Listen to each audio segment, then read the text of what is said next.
Recording by R. Francis Smith. Sturgeon's Law, www.sturgeonslaw.com. Dracula by Bram Stoker. Chapter 6. Mina Murray's Journal. 24th July, Whitby. Lucy met me at the station, looking sweeter and lovelier than ever, and we drove up to the house at the Crescent in which they have rooms. This is a lovely place. The little river, the Esk, runs through a deep valley, which broadens out as it comes near the harbor. A great viaduct runs across, with high piers, through which the view seems somehow further away than it really is. The valley is beautifully green, and it is so steep that when you are on the high land on either side you look right across it, unless you are near enough to see down. The houses of the old town, the side away from us, are all red-roofed, and seem piled up one over the other anyhow, like the pictures we see of Nuremberg. Right over the town is the ruin of Whitby Abbey, which was sacked by the Danes, and which is the scene of part of Marmion, where the girl was built up in the wall. It is a most noble ruin, of immense size, and full of beautiful and romantic bits. There is a legend that a white lady is seen in one of the windows. Between it and the town there is another church, the parish one, round which is a big graveyard all full of tombstones. This is to my mind the nicest spot in Whitby, for it lies right over the town, and has a full view of the harbour and all up the bay to where the headland called Kettleness stretches out into the sea. It descends so steeply over the harbour that part of the bank has fallen away, and some of the graves have been destroyed. In one place part of the stonework of the graves stretches out over the sandy pathway far below. There are walks, with seats beside them, through the churchyard, and people go and sit there all day long, looking at the beautiful view and enjoying the breeze. I shall come and sit here often myself and work. Indeed, I am writing now, with my book on my knee, and listening to the talk of 3 old men who are sitting beside me. They seem to do nothing all day but sit here and talk. The harbour lies below me, with, on the far side, one long granite wall stretching out into the sea, with a curve outwards at the end of it, in the middle of which is a lighthouse. A heavy sea-wall runs along outside of it. On the near side, the sea-wall makes an elbow crooked inversely, and its end too has a lighthouse. Between the 2 piers there is a narrow opening into the harbour, which then suddenly widens. It is nice at high water, but when the tide is out it shoals away to nothing, and there is merely the stream of the Esk, running between banks of sand with rocks here and there. Outside the harbour, on this side, there rises for about half a mile a great reef, the shop of which runs straight out from behind the south lighthouse. At the end of it is a buoy with a bell, which swings in bad weather, and sends in a mournful sound on the wind. They have a legend here that when a ship is lost, bells are heard out at sea. I must ask the old man about this. He's coming this way. He is a funny old man. He must be awfully old, for his face is gnarled and twisted like the bark of a tree. He tells me that he is nearly 100, and that he was a sailor in the Greenland fishing fleet when Waterloo was fought. He is, I'm afraid, a very sceptical person, for when I asked him about the bells at sea and the white lady at the Abbey, he said very brusquely, "I wouldn't fash mysel' about them, miss. Them things be all wore out. Mind, I don't say that they never was, but I do say that they wasn't in my time. They be all very well for comers and trippers and the like, but not for a nice young lady like you. Them feet folks from York and Leeds that be always eatin' curd herrings and drinkin' tea and lookin' out to buy cheap jet with Creedot. I wonder mysel' who'll be bothered tellin' lies to them, even the newspapers, which is full of fool talk." I thought he would be a good person to learn interesting things from, so I asked him if he would mind telling me something about the whale fishing in the old days. He was just settling himself to begin when the clock struck 6, whereupon he laboured to get up and said, "I must be gang agin Lloyd's home now, miss. My granddaughter doesn't like to be kept waitin' when the tea is ready, for it takes me time to crammel aboon the grease, for there be a many of them, and miss, I lack belly timber sairly by the clock." He hobbled away, and I could see him hurrying as well as he could down the steps. The steps are a great feature on the place. They lead from the town to the church. There are hundreds of them. I do not know how many, and they wind up in a delicate curve. The slope is so gentle that a horse could easily walk up and down them. I think they must originally have had something to do with the abbey. I shall go home too. Lucy went out visiting with her mother, and as they were only duty calls, I did not go. 1st of August. I came up here an hour ago with Lucy, and we had a most interesting talk with my old friend and the 2 others who always come and join him. He is evidently the Sir Oracle of them, and I should think must have been in his time a most dictatorial person. He would not admit anything, and down-faces everybody. If he can't out-argue them, he bullies them, and then takes their silence for agreement with his views. Lucy was looking sweetly pretty in her white lawn frock. She has got a beautiful color since she has been here. I noticed that the old men did not lose any time in coming and sitting near her when we sat down. She is so sweet with old people.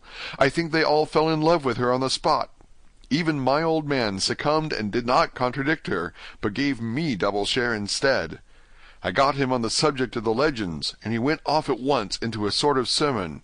I must try to remember it and put it down. It be all fool talk, lock, stock, and barrel. That's what it be, and naught else. These bands and wafts and bogosts and barguests and a belderin, they be naught but airblibs. They and all grins and signs and warnings be all invented by parsons and ilsome bark bodies and railway tartars to scare and scunner halflings, and to get folks to do something that they don't other incline to. It makes me ireful to think of them.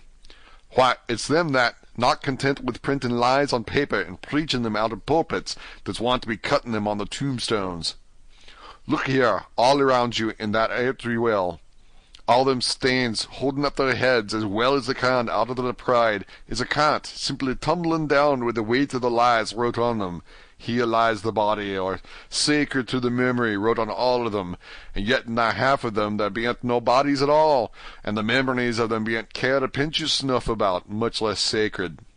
Lies, all of them, nothing but lies of one kind or another. My God, but it'll be a queer scarlement at the day of judgment when they come tumbling up in their death socks, all drooped together, and trying to drag their tombstains with them to prove how good they was, some of them trembling and dithering, with their hands dozened and slippery from lying in the sea that they can't even keep their grip on them. I could see from the old fellow's self-satisfied air, and the way in which he looked round for the approval of his cronies, that he was showing off, so I put in a word to keep him going. "Oh, Mr. Swales, you can't be serious. Surely these tombstones are not all wrong." "Yablins!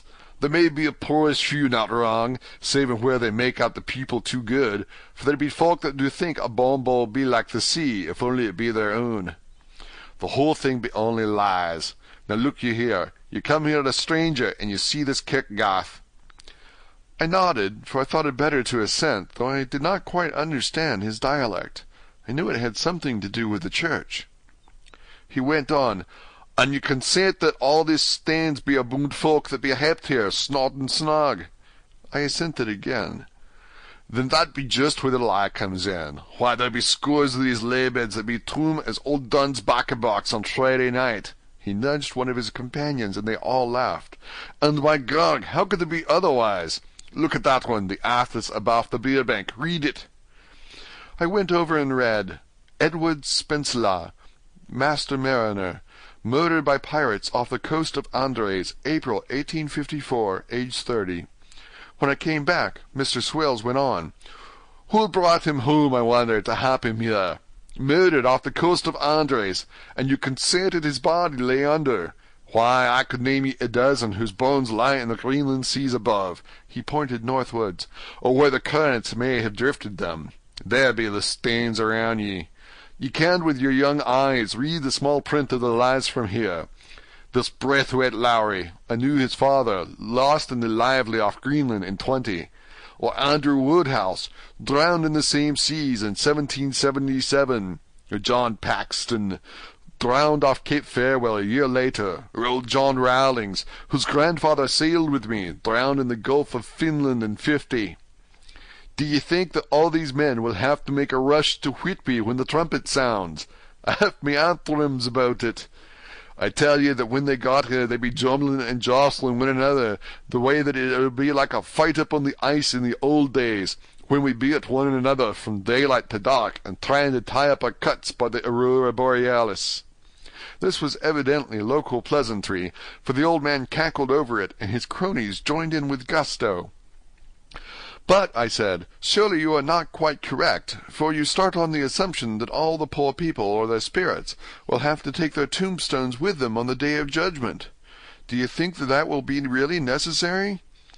"Well, what else be they tombstones for? Answer me that, miss." "To please their relatives, I suppose." "To please their relatives, you suppose?" This he said with intense scorn. "How will it pleasure their relatives to know that lies is wrote over them, and that everybody in the place know that they be lies?"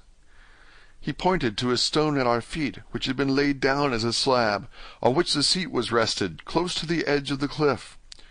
"Read the lies on that thrush stone," he said. The letters were upside down to me from where I sat, but Lucy was more opposite to them, so she leant over and read, "Sacred to the memory of George Cannon, who died in the hope of glorious resurrection on July 20th, 1873, falling from the rocks at Kettleness. This tomb was erected by his sorrowing mother to her dearly beloved son. He was the only son of his mother, and she was a widow. Really, Mr. Swales, I don't see anything very funny in that." She spoke her comment very gravely and somewhat severely. "You don't see aught funny, ha ha! But that's because you don't gone the sarning mother was a hell-cat that hated him because he was a crooked, a regular lamenter he was, and he hated her so that he committed suicide in order that she mightn't get an insurance she put on his life. Blew nigh the top of his head off with an old musket that they had for scaring crows with. 'Twarn't for crows then, for it brought the clegs and the doups to him. That's the way he fell off the rocks. And as to hopes of a glorious resurrection, I've often heard him say myself that he hoped he'd go to hell, for his mother was so pious that she'd be sure to go to heaven, and he didn't want to idle where she was. Now isn't that stone, at any rate," he hammered it with his stick as he spoke, "a pack of lies? And won't it make Gabriel cackle when Geordie comes panting out the race with the tombstone balanced on his hump, and asked to be took as evidence?" I did not know what to say, but Lucy turned the conversation as she said, rising up, "Oh, why did you tell us of this? It is my favorite seat, and I cannot leave it, and now I find I must go on sitting over the grave of a suicide." "That won't harm you, my pretty, and it may make poor Geordie gladsome to have so trim a lass sitting on his lap. That won't hurt ye. Why, I've sat here off and on for nigh 20 years past, and it hasn't done me no harm. Don't you fash about them as lies under ye, or there doesn't lie there either. It'll be time for you to be getting scart when you see the tombstones all run away with, and the place as bare as a stubble field. There's the clock, and I must gang. Make a service to ye, ladies." And off he hobbled. Lucy and I sat a while, and it was all so beautiful before us that we took hands as we sat, and she told me all over again about Arthur and their coming marriage. That made me just a little heartsick, for I haven't heard from Jonathan for a whole month. The same day. I came up here alone, for I am very sad. There was no letter for me. I hope there cannot be anything the matter with Jonathan. The clock has just struck 9. I see the lights scattered all over the town, sometimes in rows where the streets are, and sometimes singly. They run right up the Esk and die away in the curve of the valley. To my left the view is cut off by a black line of roof of the old house next to the abbey. The sheep and lambs are bleating in the fields away behind me, and there is a clatter of donkeys' hooves up the paved road below. The band on the pier is playing a harsh waltz in good time, and farther along the quay there is a Salvation Army meeting in the back street. Neither of the bands hears the other, but up here I hear and see them both. I wonder where Jonathan is, and if he is thinking of me. Oh, I wish he were here. Dr. Seward's Diary. 5th of June. The case of Renfield grows more interesting the more I get to understand the man. He has certain qualities very largely developed: selfishness, secrecy, and purpose. I wish I could get at what is the object of the latter. He seems to have some settled scheme of his own, but what it is I do not know. His redeeming quality is a love of animals, though, indeed, he has such curious turns in it that I sometimes imagine he is only abnormally cruel. His pets are of odd sorts. Just now his hobby is catching flies. He has at present such a quantity that I have had myself to expostulate. To my astonishment, he did not break out into a fury, as I expected, but took the matter in simple seriousness. He thought for a moment, and then said, "May I have 3 days? I shall clear them away." Of course I said that would do.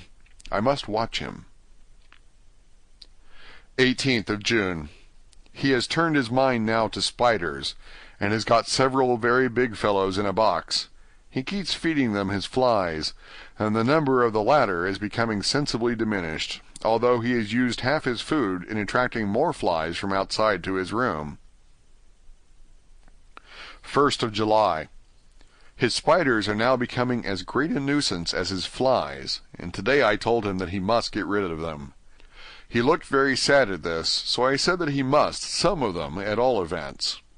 He cheerfully acquiesced in this, and I gave him the same time as before for reduction.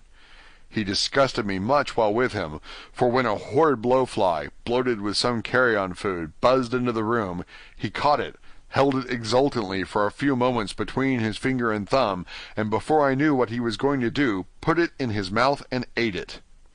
I scolded him for it, but he argued quietly that it was very good and very wholesome, that it was life, strong life, and gave life to him. This gave me an idea, or the rudiment of one. I must watch how he gets rid of his spiders. He has evidently some deep problem in his mind, for he keeps a little notebook in which he is always jotting down something. Whole pages of it are filled with masses of figures, generally single numbers added up in batches, and then the totals added in batches again, as though he were focusing some account, as the auditors put it. 8th of July. There is a method in his madness, and the rudimentary idea in my mind is growing. It will be a whole idea soon, and then, O unconscious cerebration, you will have to give the wall to your conscious brother. I kept away from my friend for a few days, so that I might notice if there were any change. Things remain as they were, except that he has parted with some of his pets, and got a new one. He has managed to get a sparrow, and has already partially tamed it. His means of taming is simple, for already the spiders have diminished. Those that do remain, however, are well fed, for he still brings in the flies by tempting them with his food. 19th of July. We are progressing. My friend has now a whole colony of sparrows, and his flies and spiders are almost obliterated. When I came in, he ran to me and said he wanted to ask me a great favor, a very, very great favor, and as he spoke, he fawned on me like a dog. I asked him what it was, and he said, with a sort of rapture in his voice and bearing, "A kitten, a nice little sleek playful kitten, that I can play with, and teach, and feed, and feed, and feed." I was not unprepared for this request, for I had noticed how his pets went on increasing in size and vivacity, but I did not care that his pretty family of tame sparrows should be wiped out in the same manner as the flies and spiders. So I said I would see about it, and asked him if he would not rather have a cat than a kitten. His eagerness betrayed him as he answered, "Oh, yes, I would like a cat. I only asked for a kitten lest you should refuse me a cat. No one would refuse me a kitten, would they?" I shook my head, and said that at present I feared it would not be possible, but that I would see about it. His face fell, and I could see a warning of danger in it, for there was a sudden fierce, sidelong look which meant killing. The man is an undeveloped homicidal maniac. I shall test him with his present craving, and see how it will work out, and then I shall know more. 10 p.m. I have visited him again, and found him sitting in a corner brooding. When I came in, he threw himself on his knees before me, and implored me to let him have a cat, that his salvation depended upon it. I was firm, however, and told him that he could not have it, whereupon he went, without a word, and sat down, gnawing his fingers, in the corner where I had found him. I shall see him in the morning early. 20th of July. Visited Renfield very early, before attendant went his rounds. Found him up and humming a tune. He was spreading out his sugar, which he had saved, in the window, and was manifestly beginning his fly-catching again, and beginning it cheerfully and with a good grace. I looked around for his birds, and not seeing them, asked him where they were. He replied without turning round that they had all flown away. There were a few feathers about the room, and on his pillow a drop of blood. I said nothing, but went and told the keeper to report to me if there were anything odd about him during the day. 11 a.m. The attendant has just been to see me to say that Renfield has been very sick and has disgorged a whole lot of feathers. "My belief is, doctor," he said, "that he has eaten his birds and that he just took and ate them raw." 11 p.m. I gave Renfield a strong opiate tonight, enough to make even him sleep, and took away his pocket-book to look at it. The thought that has been buzzing about my brain lately is complete, and the theory proved. My homicidal maniac is of a peculiar kind. I shall have to invent a new classification for him, and call him a zoophagous, life-eating maniac. What he desires is to absorb as many lives as he can, and he has laid himself out to achieve it in a cumulative way. He gave many flies to one spider, and many spiders to one bird, and then wanted a cat to eat the many birds. What would have been his later steps? It would almost be worth while to complete the experiment. It might be done if there were only a sufficient cause. Men sneered at vivisection, and yet look at its results today. Why not advance science in its most difficult and vital aspect, the knowledge of the brain? Had I even the secret of one such mind, did I hold the key to the fancy of even one lunatic, I might advance my own branch of science to a pitch compared with which Burton Sanderson's physiology or Faraday's brain knowledge would be as nothing. If only there were a sufficient cause.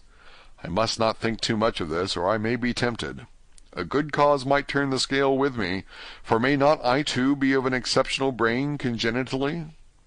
How well the man reasoned! Lunatics always do within their own scope. I wonder at how many lives he values a man, or if at only one. He has closed the account most accurately, and today begun a new record. How many of us begin a new record with each day of our lives? To me it seems only yesterday that my whole life ended with my new hope, and that truly I began a new record.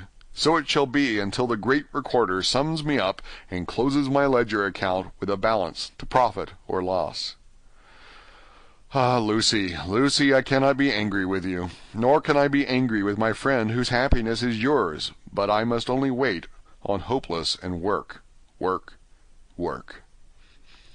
If I could have as strong a cause as my poor mad friend there, a good, unselfish cause to make me work, that would be indeed happiness. Mina Murray's Journal. 26th of July. I am anxious, and it soothes me to express myself here. It is like whispering to oneself and listening at the same time. And there is also something about the shorthand symbols that makes it different from writing. I am unhappy about Lucy, and about Jonathan. I had not heard from Jonathan for some time, and was very concerned, but yesterday dear Mr. Hawkins, who is always so kind, sent me a letter from him. I had written asking him if he had heard, and he said the enclosed had just been received. It is only a line dated from Castle Dracula, and says that he is just starting for home. That is not like Jonathan. I do not understand it, and it makes me uneasy. Then, too, Lucy, although she is so well, has lately taken to her old habit of walking in her sleep. Her mother has spoken to me about it, and we have decided that I am to lock the door of our room every night. Mrs. Westenra has got an idea that sleepwalkers always go out on roofs of houses and along the edges of cliffs, and then get suddenly wakened and fall over with a despairing cry that echoes all over the place. Poor dear! She is naturally anxious about Lucy, and she tells me that her husband, Lucy's father, had the same habit, that he would get up in the night and dress himself and go out if he were not stopped. Lucy is to be married in the autumn, and she is already planning out her dresses and how her house is to be arranged. I sympathize with her, for I do the same, only Jonathan and I will start in life in a very simple way, and shall have to try to make both ends meet. Mr. Holmwood, he is the Honourable Arthur Holmwood, only son of Lord Godalming, is coming up here very shortly, as soon as he can leave town, for his father is not very well, and I think dear Lucy is counting the moments till he comes. She wants to take him up in the seat of the churchyard cliff, and show him the beauty of Whitby.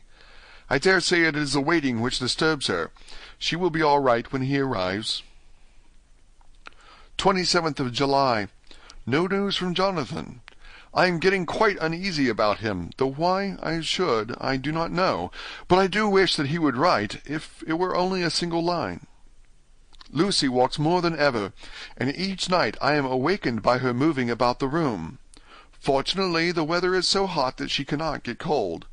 But still, the anxiety and the perpetually being awakened is beginning to tell on me, and I am getting nervous and wakeful myself. Thank God, Lucy's health keeps up. Mr. Holmwood has been suddenly called to Ring to see his father, who has been taken seriously ill. Lucy frets at the postponement of seeing him, but it does not touch her looks. She is a trifle stouter, and her cheeks are a lovely rose pink. She has lost the anemic look which she had. I pray it will all last. 3rd of August.